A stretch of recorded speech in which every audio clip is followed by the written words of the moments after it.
बच्चों अड्डा 21 में आपका स्वागत है। मैं श्याम कुमार ठीक हूँ। उम्मीद करता हूँ आप लोग भी ठीक होंगे। आज का सेशन जो है नंबर सिस्टम से रिलेटेड रहने वाला है। नंबर सिस्टम जो सभी एग्ज़ाम में पूछा जाता है, ठीक है। जैसे आपका रिसेंटली MTS का एग्ज़ाम होने वाला है, अभी NTPC का फॉर्म भरा रहा है, यानी भराने वाला है। तो नंबर सिस्टम का पूरा कंप्लीट सॉल्यूशन आज हम जीरो से टॉप तक करेंगे। तो आप वीडियो को लास्ट तक ज़रूर देखिएगा। पूरा नंबर सिस्टम एक ही वीडियो में आपको आज पढ़ाएंगे हम, ठीक है। देखिए, नंबर सिस्टम में सबसे पहला जो इसमें होता है कि नंबर सिस्टम, इसका नाम क्यों पड़ा, तो समझिए नंबर से रिलेटेड चीज़ है। किससे रिलेटेड चीज़ है? नंबर से। समझिएगा ध्यान से। 0 1 2 3 4 5 6 7 8 और 9, ये डिजिट से रिलेटेड, यानी कि इसी डिजिट से दुनिया के सभी संख्याएं निर्मित होती हैं। यानी कि जितना भी संख्या बनता है इसी 10 डिजिट से बनता है। ये चीज़ तो आपको समझ में आया। अब समझिए, सबसे पहले अगर संख्या की बात कीजिएगा आप, तो देखिए सबसे पहले होता है प्राकृत संख्या। क्या होता है?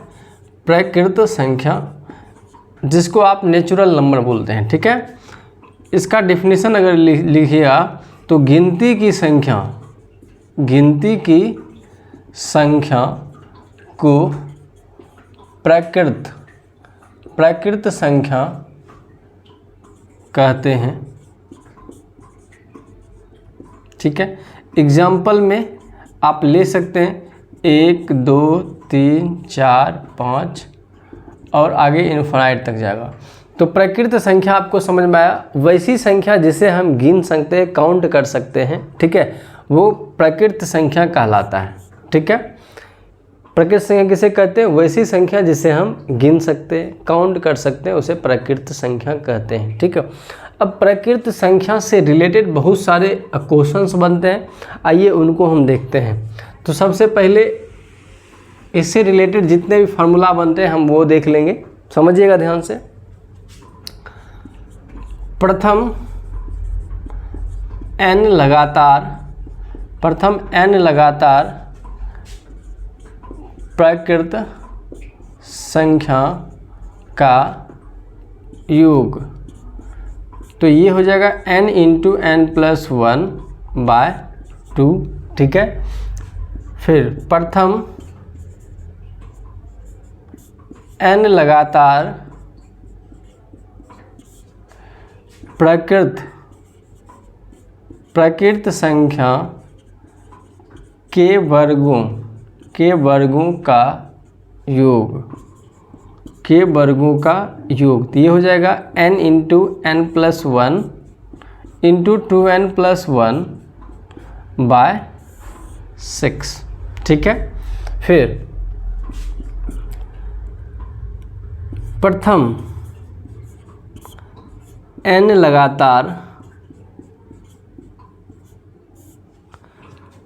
प्राकृत संख्या के घनों का योग,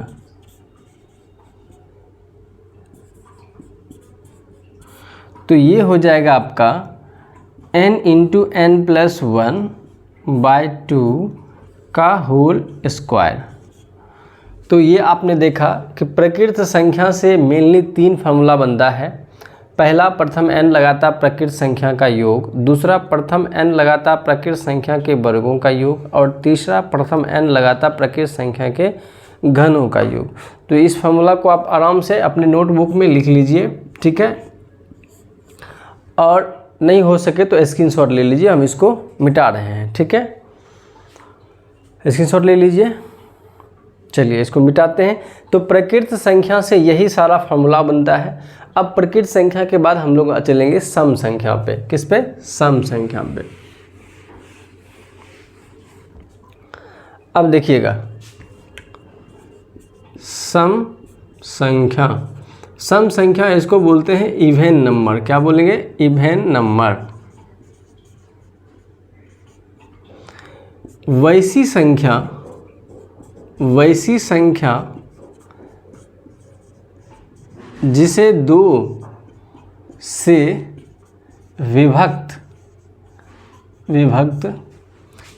किया जा सके सम संख्या कहलाता है।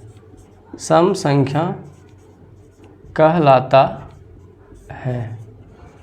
एग्जाम्पल के तौर पे आप समझ सकते हैं 2, 4, 6, 8, 10 और लास्ट इन्फिनाइट तक जाएगा। ठीक है, तो सम संख्या आपको समझ में आया। वैसी संख्या जिसे 2 से हम विभक्त कर सकते हैं उसे सम संख्या कहते हैं। और सम संख्या में क्या क्या आएगा? 2, 4, 6, 8, 10 और इन्फिनाइट तक जाएगा। ठीक है, तो सम संख्या का डेफिनेशन आप समझे। अब सम संख्या से रिलेटेड जो फॉर्मूला बनता है उसको आप समझिए।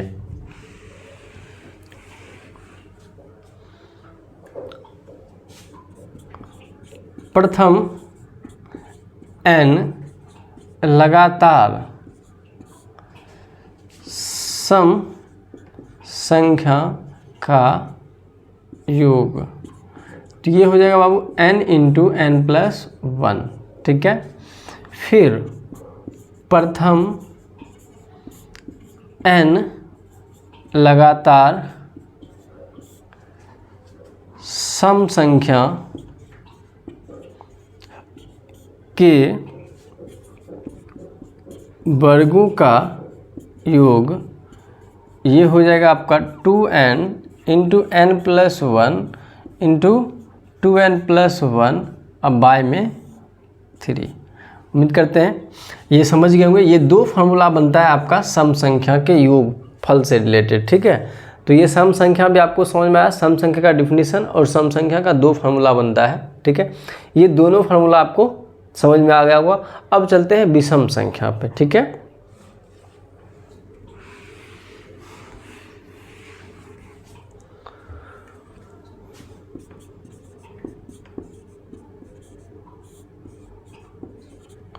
विषम संख्या जिसको ऑड नंबर बोलते हैं। ऑड नंबर वैसी संख्या जिसे 2 से विभक्त नहीं किया जा सके विषम संख्या कहलाता है। विषम संख्या कहलाता है। एग्जाम्पल में आप समझिए 1, 3, 5, 7, 9 और ये इन्फिनाइट तक जाएगा। ठीक है, तो विषम संख्या किसको कहते हैं बाबू? वैसी संख्या जो 2 से विभक्त नहीं होता है उसे विषम संख्या कहते हैं। और विषम संख्या सबसे छोटा विषम संख्या 1 है। और विषम संख्या जो होता है वो 1, 3, 5, 7, 9 और इन्फिनाइट तक जाता है। ठीक है, अब विषम संख्या का जो योग होता है वो क्या होता है उसको हम समझ लेंगे। अब समझिएगा, अगर हम आपको ये बोले प्रथम n लगातार विषम संख्या का योग, तो ध्यान से समझिए। प्रथम n लगातार विषम संख्या का जो योग होता है, ऐसे आप समझिए। मान लीजिए 1 है, 3 है, 5 है, ये सब को जोड़िए। 5, 3, 8, 1, 9 होता है। 5, 3, 8, 1, 9 होता है। ठीक है, अगर हम इसको एक फार्मूला में डिवाइड करें, एक फार्मूला में बांटें, तो क्या कर लेंगे हम? n स्क्वायर कर लेंगे। समझिएगा ध्यान से, क्या हो जाएगा? n square.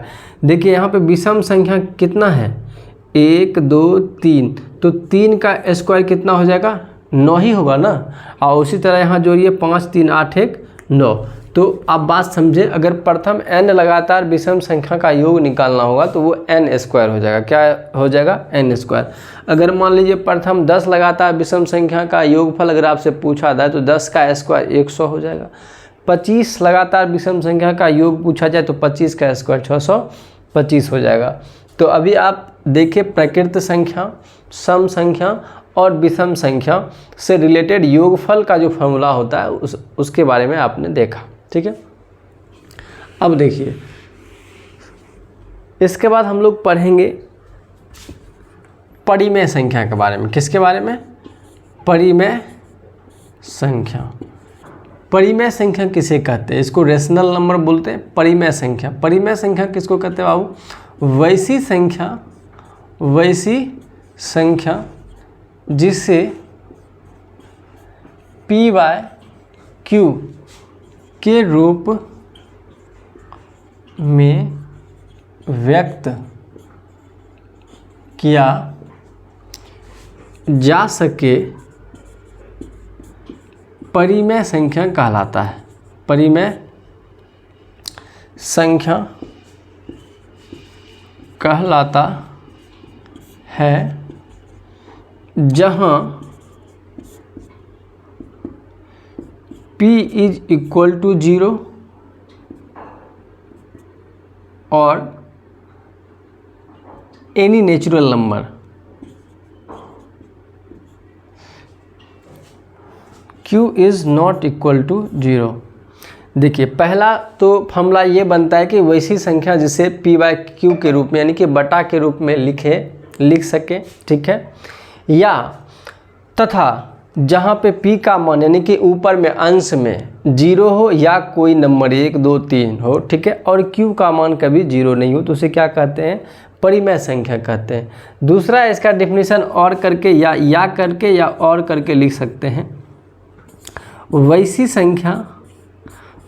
संख्या जिसका पूर्ण रूपेण वर्गमूल प्राप्त किया जा सके परिमेय संख्या कहलाता है। अब देखिए ये क्या है, अगर मान लीजिए आपको इस तरह से हम लिख दें √3 और हम आपको बोले कि क्या ये परिमेय संख्या है, तो आप बोलिएगा नहीं। क्यों नहीं है परिमेय संख्या? क्योंकि ये देखिए √3 का पूर्ण रूप से वर्गमूल आप नहीं ज्ञात कर सकते हैं। ठीक है, लेकिन अगर इसी में हम ये बोल दें कि क्या √4 परिमेय संख्या है, तो आप बोलिएगा हाँ ये परिमेय संख्या है। क्यों? क्योंकि 4 का जो आप पूर्ण रूप से वर्गमूल निकाल के इसको 2 में कन्वर्ट कर लिया, यानी कि 4 का पूर्ण रूपेण वर्गमूल कितना है? 2 है। तो यानी कि जिसका पूर्ण रूप से वर्गमूल ज्ञात कर सकते हैं उसे परिमेय संख्या कहते हैं। या फिर जिसे p/q के रूप में लिखा जा सके, जहाँ p = 0 और any natural numbers and q is not equal to 0, q 0 के बराबर नहीं होगा। तो ये परिमेय संख्या का डेफिनेशन है। ठीक है, परिमेय संख्या किसे कहते हैं उम्मीद करते हैं आपको समझ में आया होगा। एक दो और एग्जांपल से समझिए ध्यान से। अगर मान लीजिए हम ये बोल दें कि √3/2 क्या परिमेय संख्या है, तो देखिए √3 का पूर्ण रूप से वर्गमूल नहीं निकाल सकते हैं आप, इसलिए ये परिमेय संख्या नहीं है। अगर हम इसमें बोल दें कि √16/15 क्या ये परिमेय संख्या है, तो आप बोलोगे बिल्कुल है, क्योंकि 16 का आप 4 निकालोगे और नीचे 15, तो ये परिमेय संख्या होगा। तो उम्मीद करते हैं ये आपको समझ में आया होगा। जस्ट इसी के विपरीत होता है अपरिमेय संख्या। अपरिमेय संख्या का मतलब डिफिनेशन उल्टा हो जाएगा। ठीक है, वैसी संख्या जिसे p/q के रूप में व्यक्त नहीं किया जा सके उसे अपरिमेय संख्या कहते हैं। ठीक है, और जिसका मान लीजिए पूर्ण रूप से वर्गमूल नहीं ज्ञात किया जा सके उसे अपरिमेय संख्या कहते हैं। जैसे कि मान लीजिए √3 को तो पूर्ण रूप से वर्गमूल नहीं ज्ञात किया जा सकता, इसलिए ये क्या है? अपरिमेय संख्या। तो उम्मीद करते हैं परिमेय और अपरिमेय आपको समझ में आया होगा। अब आते हैं होल नंबर, पूर्ण संख्या पे। पूर्ण संख्या क्या है?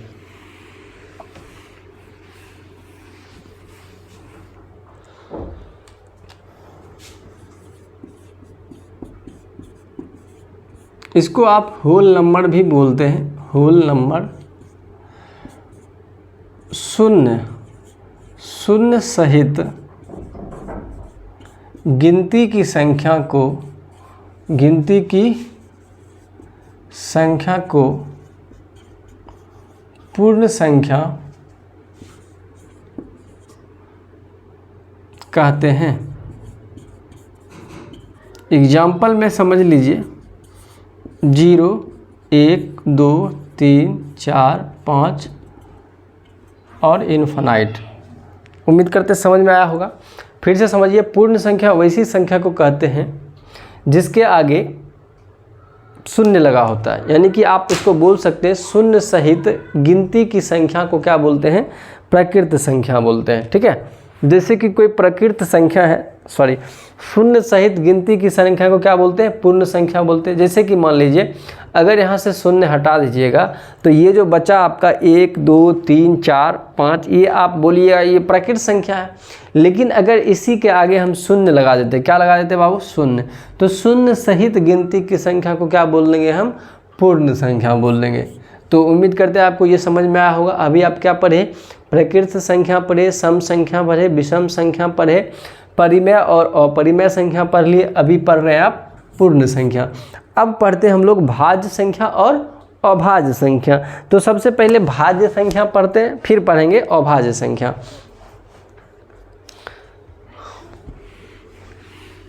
देखिए भाज्य संख्या किसको कहते हैं,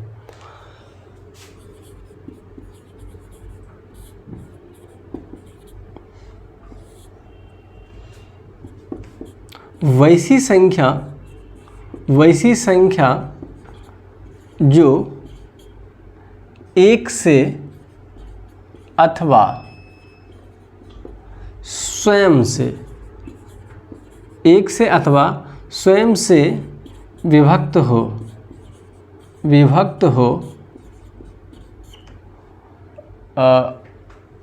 पहले अभाज्य पढ़ लेते हैं। अभाज्य संख्या किसको कहेंगे, वैसी संख्या जो एक से अथवा स्वयं से विभक्त हो, अभाज्य संख्या कहलाता है, अभाज्य संख्या कहलाता है।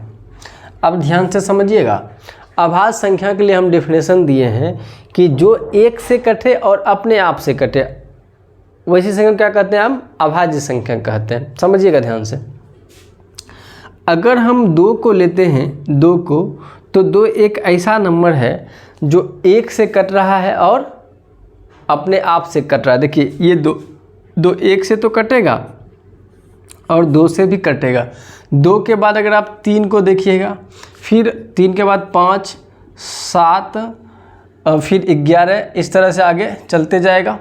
तो समझिएगा ध्यान से, 3 भी देखिए 1 से और 3 से कट रहा है, 5 भी 1 से और 5 से कट रहा है, 7 भी 1 से और 7 से कट रहा है, 11 1 से और 11 से कट रहा है, और किसी नंबर से तो नहीं कट रहा। तो कहने का मतलब है कि अभाज्य संख्या की अगर बात करेंगे तो उसका फैक्टर कितना होगा, 2 होगा। अभाज्य संख्या के अधिक से अधिक फैक्टर गुणनखंड कितने होंगे, 2 होंगे। समझ में आया होगा। अगर बोलेगा वह छोटी से छोटी सम अभाज्य संख्या क्या है, सम अभाज्य, समझिएगा, सम अभाज्य बोलेगा तो 2 होगा। आंसर क्या होगा, इसे देखिए ये पूछा हुआ है एसएससी जीडी और बिहार पुलिस में, सबसे छोटी सम अभाज्य संख्या कौन सी है, तो इसका आंसर क्या हो जाएगा, 2। सबसे छोटी सम अभाज्य संख्या कौन सी है, तो 2। तो उम्मीद करते हैं आपको अभाज्य संख्या का नॉलेज आ गया होगा। अभाज्य संख्या वैसी संख्या को कहते हैं जो एक से कटता है अथवा अपने आप से कटता है, उसका केवल और केवल 2 ही गुणनखंड होता है। अब देखिए सब जगह 2 ही मान निकल के आ रहा है सामने, तो उसे अभाज्य संख्या कहते हैं। ठीक है, आइए भाज्य संख्या के बारे में पढ़ते हैं।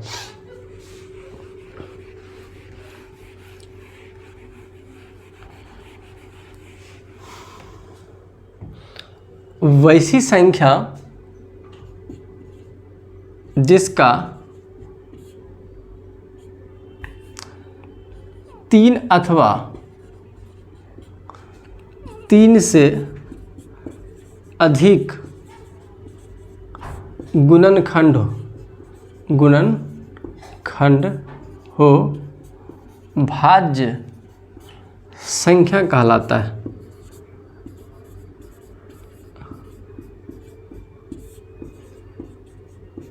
अब समझिएगा, हम बोले वैसी संख्या जिसका 3 अथवा 3 से अधिक गुणनखंड हो। समझिए अभाज्य में सिर्फ और सिर्फ 2 गुणनखंड हो रहा था, लेकिन इसमें 3 हो सकता है और 3 से अधिक। जैसे कि मान लीजिए अगर आप 4 को देख लीजिए, तो 4 देखिए 1 से भी कटेगा, 2 से भी कटेगा और किससे कटेगा, 4 से भी कटेगा। तो देखिए 3 गुणनखंड है, इसलिए ये भाज्य है और सम भी है। अगर आप 9 की बात कर लीजिए, तो 9 की अगर बात कीजिएगा तो 9 देखिए 1 से कटेगा, ये 3 से कटेगा और 9 से भी कटेगा, तो ये भी क्या है, भाज्य है। यानी कि आप ये बता सकते हैं शॉर्ट में कि जिसका 3 या 3 से अधिक गुणनखंड हो। जैसे कि मान लीजिए अगर हम 27 को ले लेते हैं, तो 27 देखिए 3 से भी कटेगा, 9 से भी कटेगा, 1 से तो कटेगा ही और ऊपर से 27 से भी कटेगा। तो इसका मतलब कितना गुणनखंड हो गया, इसका 4 गुणनखंड हो गया। तो 3 अथवा 3 से अधिक गुणनखंड जिसका भी हो वह सभी क्या कहलाता है, भाज्य संख्या कहलाता है। तो अभी आप भाज्य, अभाज्य, परिमेय, अपरिमेय, सम, विषम, प्रकृत, होल नंबर सारा पढ़ लिए आप, ठीक है। और जितना फार्मूला बनता है वो भी आपको मैंने पढ़ाया, ठीक है। अब बाकी फार्मूला से रिलेटेड जो क्वेश्चन बनते हैं वो मैंने वीडियो को पार्ट वाइज में बांट के डाला हुआ है, ठीक है। आज जो मैं आपको बता रहा हूँ वो कंप्लीट सेशन है, ठीक है। इससे रिलेटेड जितने भी क्वेश्चन बनेंगे आज मैं पूरा करवाऊँगा, ठीक है। तो आप बस सेशन के लास्ट तक बने रहिएगा। चलिए इसको मिटाते हैं। अभी तक आप जितना भी पढ़े वो सभी क्या था, बेसिक था। अब जो है हम क्वेश्चन पे आते हैं, ठीक है।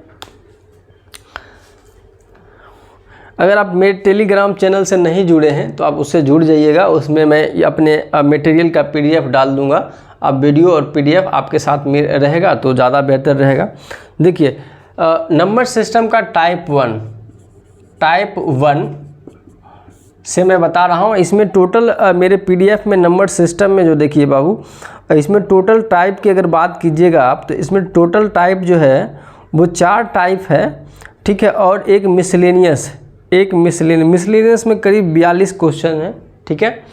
तो सारा क्वेश्चन का PDF मैं अपने टेलीग्राम पे डाल दूंगा, आप वहाँ जाके जुड़ जाइएगा। टेलीग्राम चैनल का नाम जो है वो अल्टीमेट के नाम से है, अल्टीमेट के नाम से है, तो वहाँ आप जुड़ जाइए, ठीक है।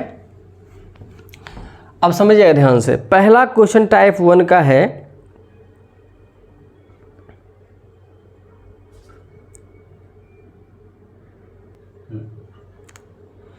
देखिए पहला टाइप 1 का पहला क्वेश्चन है, प्रथम 100 प्रकृत संख्या का योग। प्रथम 100 प्रकृत संख्या का योग कितना है। देखिए ये क्वेश्चन आपका बनता है, तो अभी जस्ट हम थोड़ा देर पहले लिखाए थे कि प्रथम n लगातार प्रकृत संख्या का योग का फॉर्मूला आप लिखे थे n × n+1/2।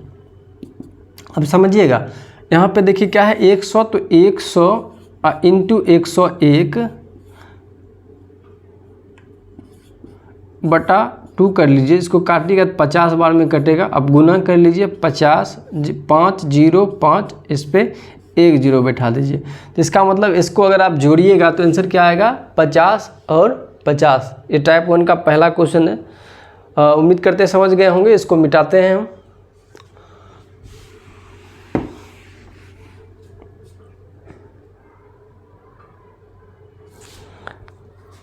अब एक क्वेश्चन है कि यदि 100 लगातार प्रकृत संख्या को आपस में गुना किया जाए तो दाएं बगल से शून्यों की संख्या क्या होगी।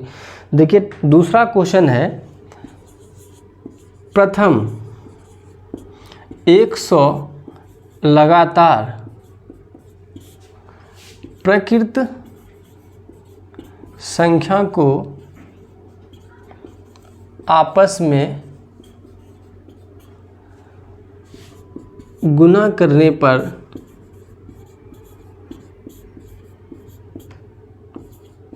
दाएं बगल से शून्यों की संख्या क्या होगी। अब समझिएगा ध्यान से। शून्यों की संख्या जैसे ही निकालते हैं तो जो मान दिया हुआ है उसमें हम 5 से तब तक भाग देते हैं जब तक कि वह 5 से छोटा ना हो जाए। देखिए 5 से भाग दीजिएगा 20 आएगा, फिर 20 में 5 से भाग दीजिएगा क्या आएगा 4। इस दोनों को जोड़ दीजिए तो जोड़ने के बाद क्या मिलेगा 24। यही आपका क्या है आंसर है। तो जब भी प्रकृत संख्या होगा उसके अंतिम वाले मान में 5 से तब तक भाग देना है जब तक कि वो 5 से छोटा ना हो जाए। तो उम्मीद करते हैं ये भी क्वेश्चन आपको समझ में आया होगा। लिख लीजिए या स्क्रीनशॉट ले लीजिए, ठीक है। चलिए इसको मिटा रहे हैं हम। देखिए अगला क्वेश्चन है इसका,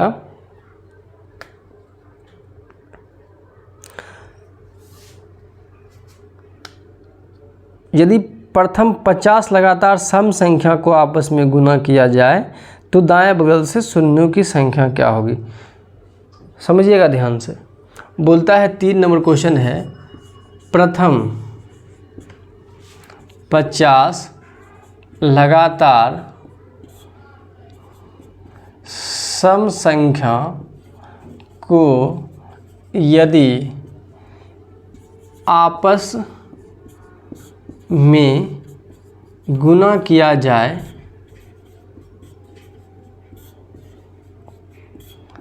तो दाएं बगल से शून्यों की संख्या क्या होगा। ध्यान से समझिएगा।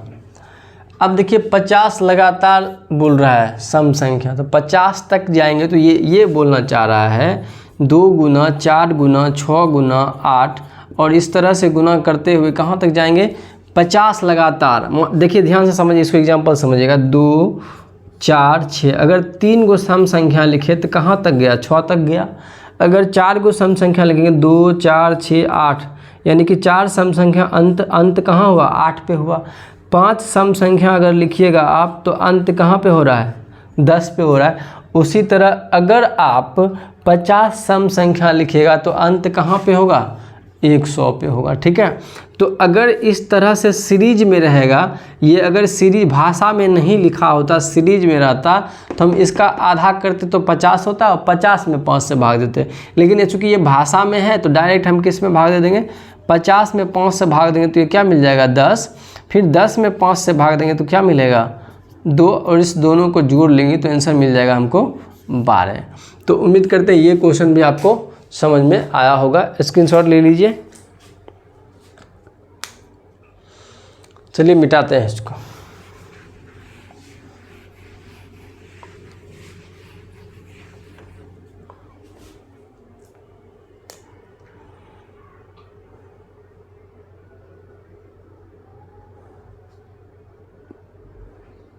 देखिए आगे क्वेश्चन है आपका 4 नंबर क्वेश्चन कहता है कि 50 तक के सम संख्या को आपस में गुना किया जाए तो दाएं बगल से शून्यों की संख्या क्या होगी। तो देखिए यहाँ क्वेश्चन में है 50 तक बोल रहा है, ध्यान समझिएगा क्वेश्चन। 50 तक के सभी सम संख्या को यदि आपस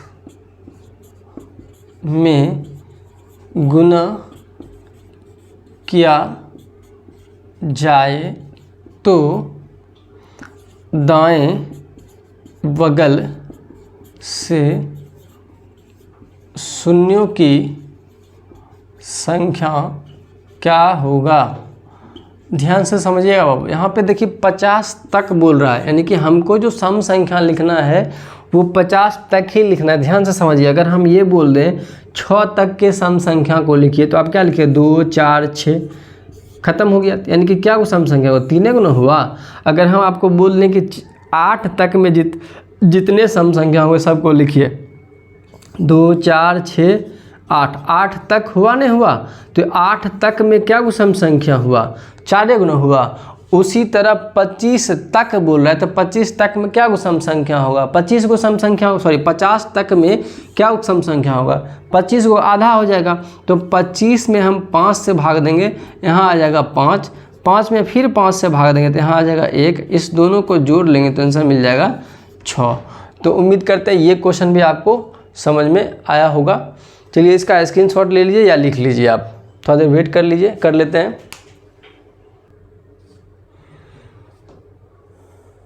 देखिए टाइप 1 का 5वां क्वेश्चन क्या कहता है? 5वां क्वेश्चन आपका है, प्रथम 100 सम संख्या का योग ज्ञात करें। प्रथम 100 सम संख्या का योग ज्ञात करें। अब देखिए सम संख्या का योग का फॉर्मूला आपको लिखाए थे हम n × n+1, ठीक है। तो चूंकि 100 सम संख्या है, ठीक है, प्रथम कहता है प्रथम 100 सम संख्या। अब ध्यान से समझिए, तो n का मान 100 हो गए तो आप गुना कर लीजिए 100 × 101, ठीक है। तो इसका मतलब ये हो गया 101 पर 00, ये आपका आंसर हो गया, ठीक है। इसको लिखिए, 6 नंबर क्वेश्चन बताते हैं, लिख लिए, मिटाते हैं इसको।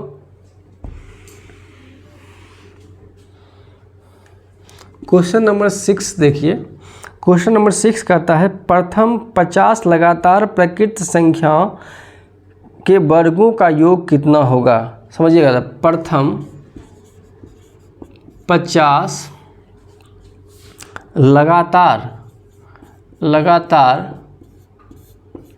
प्रकृत संख्या के वर्गों का योग क्या होगा?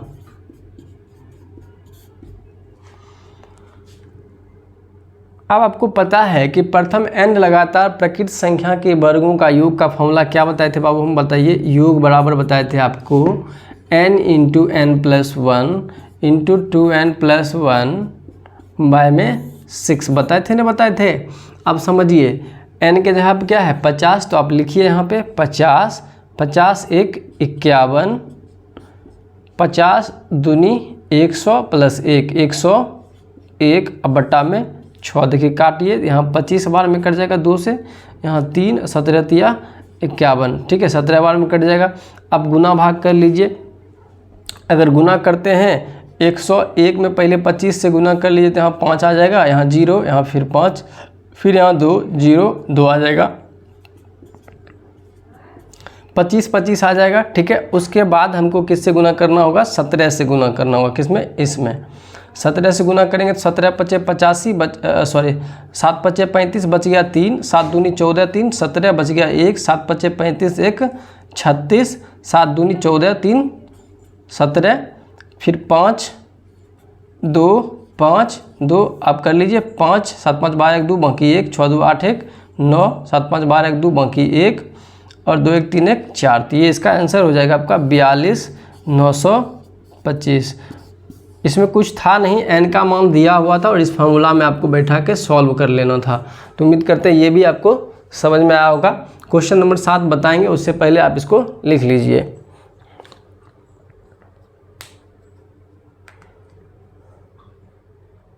चलिए इसको मिटाते हैं।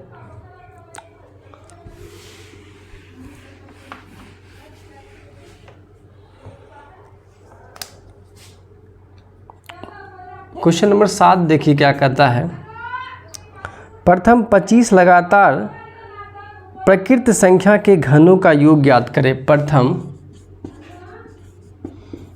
25 लगातार प्रकृत संख्या के घनों का योग ज्ञात करें। अब देखिए आपको पता है घनों का योग बराबर हम आपको बताए थे n × n+1/2 का होल स्क्वायर, ठीक है। तो अब इसको सॉल्व कीजिए तो ये हो जाएगा 25 1 26/2 का होल स्क्वायर। इसको अगर आप काटिएगा तो ये 13 बार में कट जाएगा, इसका स्क्वायर कीजिए तो ये 13 पचे 65, बाकी बच गया 6, 13 दूनी 26 और 6 हो जाएगा 32। ठीक है, इसका स्क्वायर अगर आप करते हैं, ठीक है, तो आराम से कर लीजिए। फिर समझिए 13 पचे 65 का 5, बाकी बच गया 6, 13 दूनी 26 और 6 32 हो जाएगा। 325 का स्क्वायर अगर आप करिएगा तो करके यहाँ पे देख लीजिए 325 तो हो जाएगा 5 25, 5 दूनी 10, 2 12 1 2, बाकी 1 5 या 15 1 16। फिर यहाँ पे 5 दूनी 10, 2 दूनी 4 1 5, 3 दूनी 6, 5 या 15 1 5, बाकी 1 3 दूनी 6 और उसके बाद 3 तिहाई 9। अब इसको कर लीजिए 5 2 5 5 10 6 16 1 6, बाकी 1 6 6 12 1 13 1 14 9 1 10। तो इसका आंसर हो जाएगा आपका 10 46 और 25। इसको आप सॉल्व कर लीजिए। उम्मीद करते हैं ये क्वेश्चन भी आपको समझ में आया होगा। इसको आप लिखिए, 8 नंबर बताते हैं।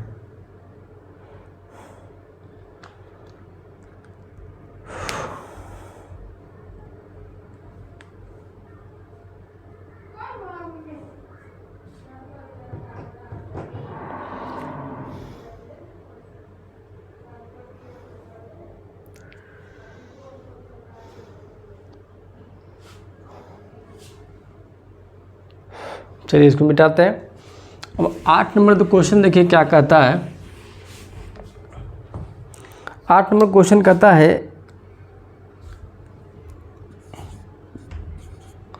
1 क्यूब प्लस 2 का क्यूब प्लस 3 का क्यूब अब प्लस डॉट डॉट डॉट ये जाता है 20 के क्यूब पे और बराबर में वाट दिया हुआ है।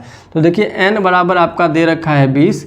योगफल का फॉर्मूला होता है क्यूब वाला में n इंटू n प्लस 1/2 का होल स्क्वायर। ठीक है, अब इसको सॉल्व कीजिए तो 20 इंटू 21 बटा 2 का क्या होल स्क्वायर, 2 दहें के 20 कट जाएगा तो इसका हो जाएगा 210 का होल स्क्वायर। 210 में 21 का स्क्वायर 441 होता है। इस पर डबल जीरो बैठा दीजिए तो यही इसका आंसर होगा। चलिए इसको लिखिए फटाफट।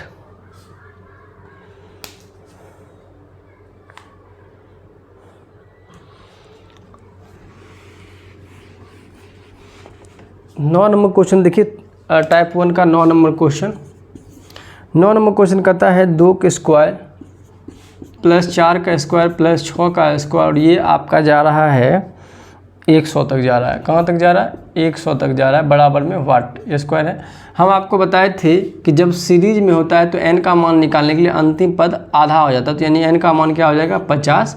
अब योगफल के लिए एक फॉर्मूला बनता है 2n into n plus 1 into 2n plus 1 अब बाय में 3। ठीक है, n के जगह पे 50 रखना है तो 2 गुना 50 रख लीजिए।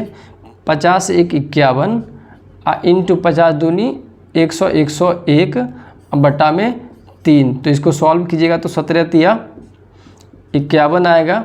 ठीक है, बाकी अब इसको देखिएगा तो ये क्या आ जाएगा 50 दूनी 100 आ जाएगा। तो अब 101 को 17 से गुना कीजिए तो यहाँ आ जाएगा 707 और फिर 101 इसको कीजिए आप 171। ठीक है, तो ये आपका हो जाएगा 17 पर कितना जीरो 00। ठीक है, तो उम्मीद करते हैं ये भी आपको समझ में आया होगा। इसको आप लिख लीजिए।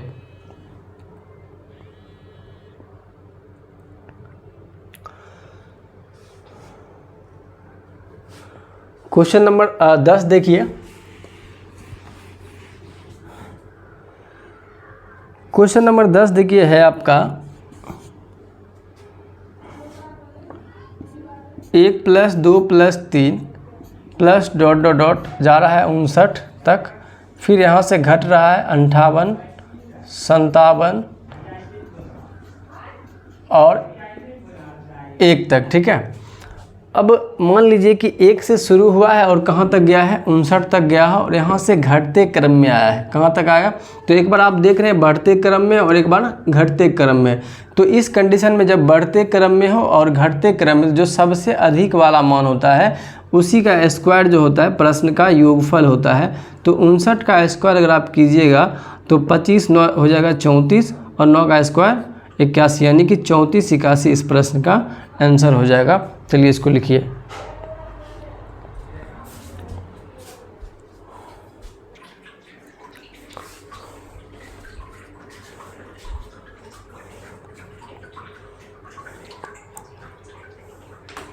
देखो क्वेश्चन नंबर 11 जो है आपका है सेम यही क्वेश्चन है, सिर्फ भाषा में है। समझिए क्वेश्चन नंबर 11 भी आपका सेम यही क्वेश्चन है, सिर्फ इसमें लिखा हुआ है प्रथम 59 विषम संख्याओं का योग ज्ञात। अब देखिए सेम क्वेश्चन है, ठीक है। अब इसको क्या करना है, 1 2 यानी कि 59 तक जाएगा तो इसी का स्क्वायर कर दीजिएगा, तो सेम क्वेश्चन है। तो 11 नंबर भी आपसे उम्मीद करते हैं बन जाएगा। डायरेक्ट हम लोग आते हैं 12 नंबर पे। देखिए 12 नंबर क्वेश्चन भी सेम है, सिर्फ भाषा में लिखा हुआ है। कहता है यदि संख्या बढ़ते क्रम में हो, यदि संख्या बढ़ते क्रम में हो एवं घटते क्रम में हो, एवं घटते क्रम में हो, बढ़ते क्रम में हो एवं घटते क्रम में हो तथा अधिकतम मान, तथा अधिकतम मान तथा अधिकतम मान 70 हो, अधिकतम मान 70 हो तो इसका योग कितना होगा, तो इसका योग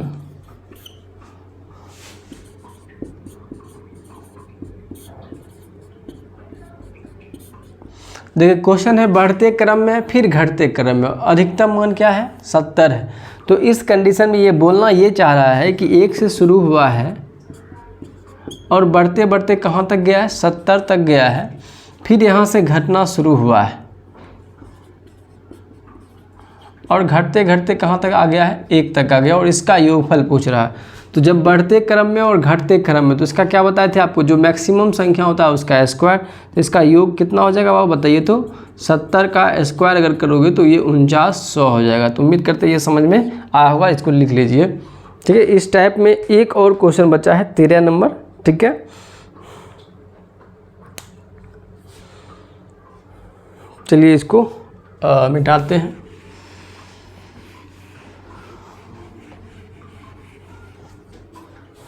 देखिए 13 नंबर क्वेश्चन क्या कहता है, यदि 1 का स्क्वायर प्लस 2 का स्क्वायर प्लस 3 का स्क्वायर प्लस ... 25 तक गया है ये, ठीक है। 25 के स्क्वायर बराबर में दे रखा है आपका 55 25, ठीक है। और फिर आगे कहता है हो तो 2 का स्क्वायर प्लस 4 का स्क्वायर प्लस 6 का स्क्वायर प्लस ये गया है 50 का स्क्वायर बराबर वाट, इसका मान पूछ रहा है। तो समझिए ध्यान से, अगर इसमें कॉमन अगर हम लें तो देखिए 4 कॉमन आ जाएगा, तो बचेगा 1 का स्क्वायर प्लस 2 का स्क्वायर प्लस ... का स्क्वायर अब प्लस ... कहाँ तक जाएगा, ये 25 तक जाएगा, ठीक है। अब देखिए इसका मान तो हमको दे रखा है, कितना दे रखा है 55 25, तो आप कुछ नहीं कीजिए 55 25 यहाँ पे आप रख लीजिए और इसको सॉल्व कीजिए। 5 चौक 20, 4 दूनी 8, 2 10, 5 चौक 20 1 21, 5 चौक 20 1 21, यानी कि इसको फिर से गुना कर लीजिए। 5 चौक 20, 4 दूनी 8, 2 10, 5 चौक 20 1 21, बाकी बच गया 2, अब 5 चौक 20 2 22, तो ये हो जाएगा 22 100, यानी कि इसको अगर आप सॉल्व कीजिएगा तो ये क्या हो जाएगा 22 100। फाइनली आपका टाइप 1 कंप्लीट हुआ। अगर किसी भी क्वेश्चन में डाउट होगा तो 1 2 बार उसको बार बार देखिएगा, ठीक है। अब टाइप 2 पे चलते हैं, ठीक है। टाइप 2 इसको लिख लीजिएगा।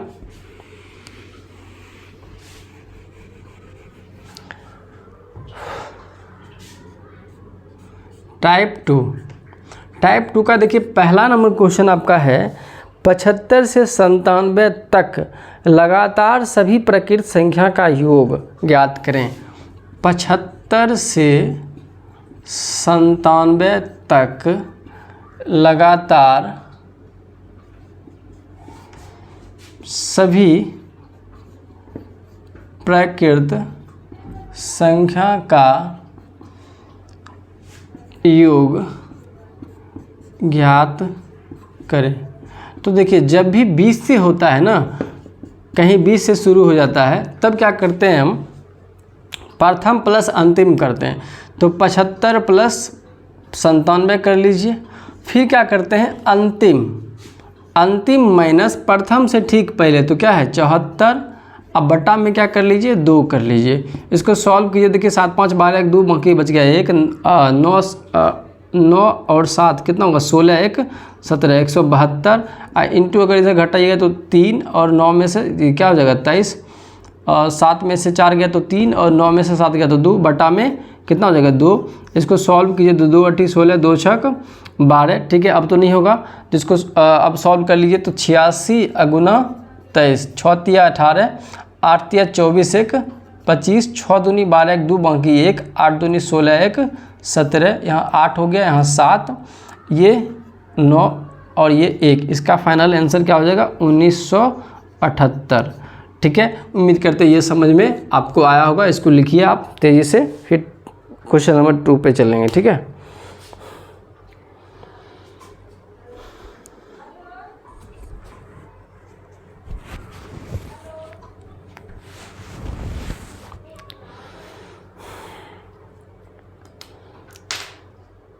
देख ही रहे हैं कितना पसीना चल रहा है, कितना मेहनत कर रहे हैं आप लोग के लिए। ठीक है, तो थोड़ा सा इसको आप बढ़िया से देखिए और बार बार रिवीजन कीजिएगा। ठीक है, ताकि मेरा मेहनत थोड़ा सा साकार हो। ठीक है, इसको मिटाते हैं।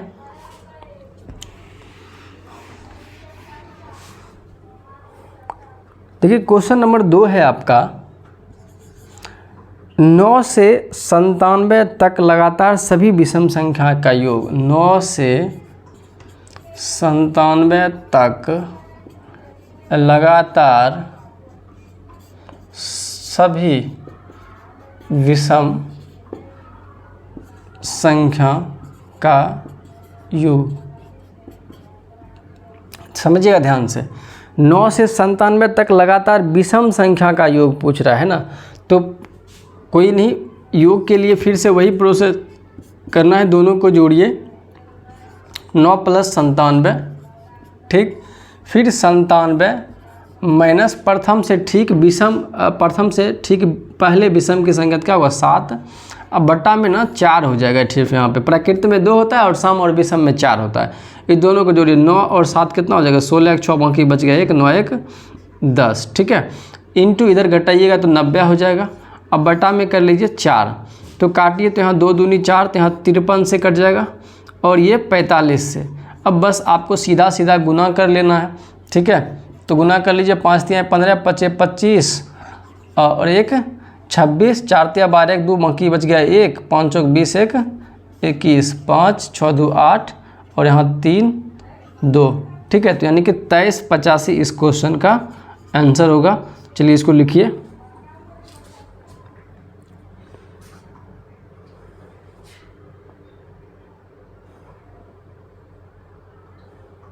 चलिए इसको मिटाते हैं। ठीक है,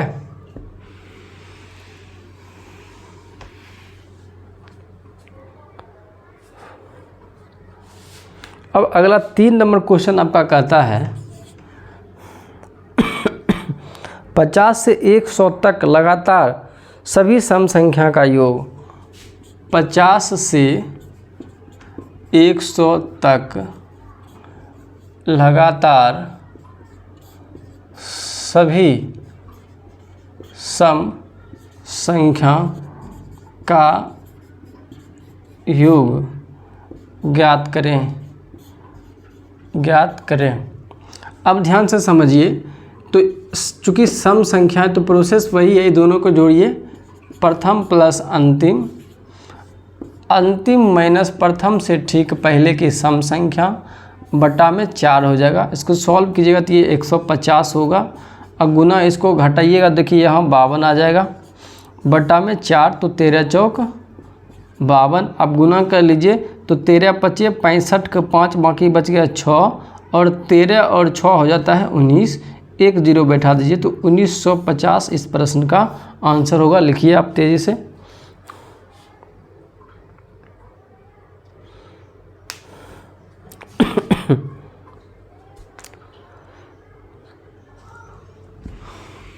देखिए 4 नंबर क्वेश्चन और इस टाइप का अंतिम क्वेश्चन, ठीक है। इस टाइप में मात्र 4 क्वेश्चन था। तो 4 नंबर क्वेश्चन देखिए क्या कहता है, 50 से 150 तक लगातार सभी प्रकृत संख्या का योग कितना होगा। 50 से 150 तक लगातार सभी सम संख्या का योग कितना होगा। ध्यान से समझिए, योग पूछ रहा है आपसे, ठीक है। कहाँ से कहाँ तक, 50 से 150। तो कुछ नहीं कीजिए, पहले इस दोनों को जोड़िए आप, फिर अंतिम देखिए 150 है और प्रथम से ठीक पहले 48 है, बटा में क्या कर लीजिए 4 कर लीजिए। इस दोनों को जोड़िएगा तो 200 आएगा और इधर घटाइएगा आपका तो 102 आएगा, बटा में क्या कर लीजिए 4, काटिएगा तो ये 50 बार में कट जाएगा, गुना कर लीजिए तो ये जाएगा 5 दूनी और 10 यानी कि 510, ठीक है। और इस पे एक जीरो बैठा दीजिए तो ये हो जाएगा आपका कितना 5100 हो जाएगा। उम्मीद करते ये क्वेश्चन भी आपको समझ में आया होगा। फिर से एक बार देख लीजिए, सही किए ना जी। 5 दूनी 10 तो 10 ही होगा, यानी कि 510 हो जाएगा और उस पर एक जीरो, ठीक है। तो उम्मीद करते हैं ये चीज़ आपको समझ में आया होगा। टाइप 2 तक क्लियर है। अब आते हैं टाइप 3 पे, ठीक है। देखिए यहाँ पे हम क्वेश्चन में लिखे हैं 50 से 150 तक लगातार सभी सम संख्या का योग। हम सम संख्या निकाल दिए, लेकिन क्वेश्चन में है प्रकृत संख्या। तो प्रकृत संख्या के लिए भी कुछ नहीं करना होता है बाबू। अगर प्रकृत संख्या के लिए करोगे, यहाँ पे अगर आप प्रकृत संख्या कर दोगे, प्रकृत संख्या, प्रकृत संख्या का योग अगर निकालोगे तो बस वही रह जाएगा, करना कुछ नहीं है। नीचे में बस क्या कर लेना है बाबू, यहाँ पे नीचे में 2 कर लेना है, ठीक है। और इधर ना आप 49 कर लीजिए, ठीक है, ठीक है, पहले की संख्या। तो इस दोनों को जोड़िएगा तो 200 तो रहेगा, और इधर अगर आप घटाइएगा तो ये 101 हो जाएगा। अब बटा में 2 कर लो तो यहाँ पे क्या हो जाएगा 100। तो क्वेश्चन के अकॉर्डिंग जो है आंसर आपका ये हो जाएगा, ठीक है। तो चलो टाइप 2 भी आपका कंप्लीटली कंप्लीट हुआ।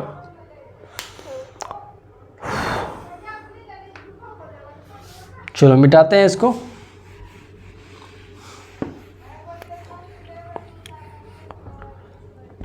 टाइप 3 देखो क्या कहता है। टाइप 3 का पहला क्वेश्चन है, किसी संख्या को यदि 136 से भाग दिया जाता है, किसी संख्या को यदि 136 से भाग दिया जाता है तो 37 शेष बचता है। तो 37 शेष बचता है। यदि इसी संख्या को 17 से भाग दिया जाए तो शेष क्या बचेगा। यदि इसी संख्या को 17 से भाग दिया जाए तो शेष क्या बचेगा। इस तरह से है। अब समझिएगा ध्यान से कि पहले कोई एक संख्या है, उसमें किससे भाग दे रहे हैं आप, 136 से भाग दे रहे हैं। तो आपके पास शेष जो है वो बच रहा है कितना, 37। कहता है इसी संख्या में यदि भाग दे दें किससे, 17 से, तो आपका शेष क्या बचेगा ये पूछ रहा है। तो जब देखो शेषफल निकालने के लिए ना पहले वाले शेष में अंतिम वाले भागफल से भाग दे देते हैं। समझिए ध्यान से, यानी कि 37 में ही भाग दे दीजिए किससे, 17 से। तो 17 दूनी 34, बच गया कितना, 3। तो यही इस प्रश्न का आंसर हुआ। उम्मीद करते हैं आपको समझ में आया होगा। लिखिए तेजी से।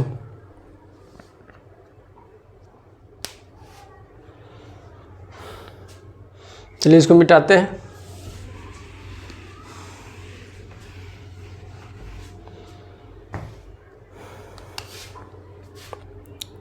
क्वेश्चन नंबर देखिए 2 आपका कहता है कि 18 पे पावर 200, 18 पे पावर 200 में यदि 19 से भाग दिया जाए तो शेषफल क्या होगा, शेषफल क्या होगा। अब समझिएगा ध्यान से, 18 पे पावर 200 है, इसमें भाग दे रहे हैं 19 से, तो शेषफल क्या होगा। आपसे ध्यान से समझिएगा कि जब जिसमें भाग दे रहे हैं उसका बेस कम हो और जिससे भाग दे रहे हैं वो ज़्यादा हो और लगातार हो, तो उस कंडीशन में पावर में सम संख्या होगा तो आंसर हमेशा क्या होगा, 1 होगा। आंसर क्या होगा, 1 होगा। अगर यहीं पे ना विषम संख्या हो जाता तो आंसर आपका 18 होता। ठीक है, तो उम्मीद करते हैं समझ में आया होगा। ठीक है, चलिए तीसरा नंबर क्वेश्चन देखते हैं इस टाइप का।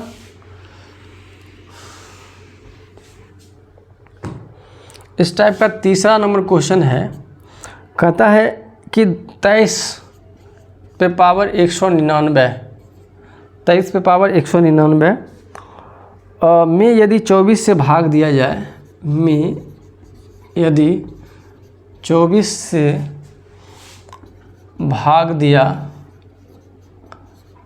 जाए तो 24 से भाग दिया जाए तो शेष क्या प्राप्त होगा। तो शेष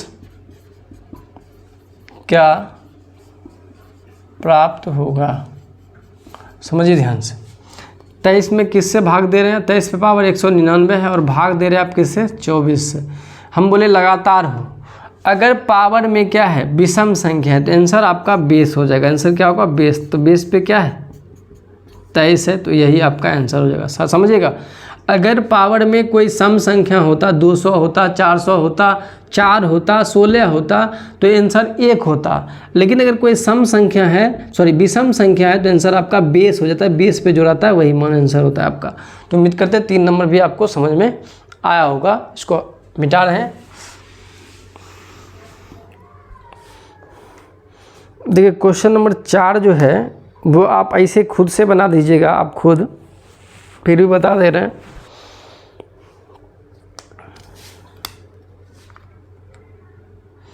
देखिए क्वेश्चन 4 जो आपका है वो कहता है कि 19 पे पावर 500 में यदि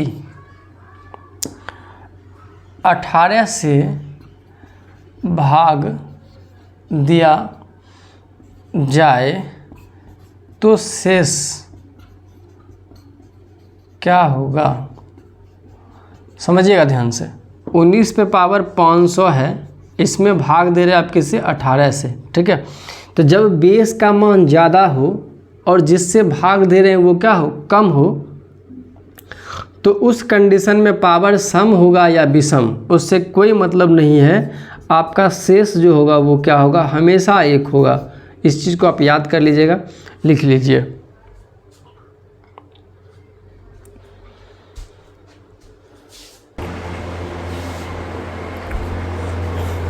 देखिए टाइप 3 का आप 4 नंबर क्वेश्चन तक देख लिए।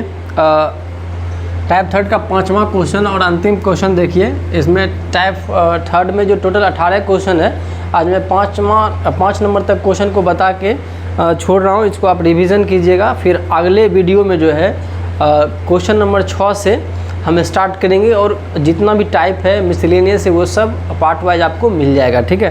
तो एक क्वेश्चन और देख लेते हैं इस टाइप में। देखिए इसका 5 नंबर क्वेश्चन जो आपका कहता है 24 पे पावर 599, 24 पे पावर 599 में यदि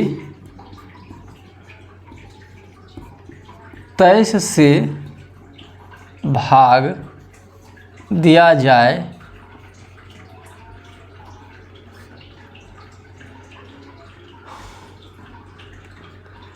तो शेष क्या होगा? समझिए ध्यान से। 24 पे पावर 599 है और भाग दे रहे हैं आप किससे? 23 से। तो देखिए जिसमें भाग दे रहे वो ज़्यादा है, जिससे भाग दे रहे हैं वो क्या है? कम है।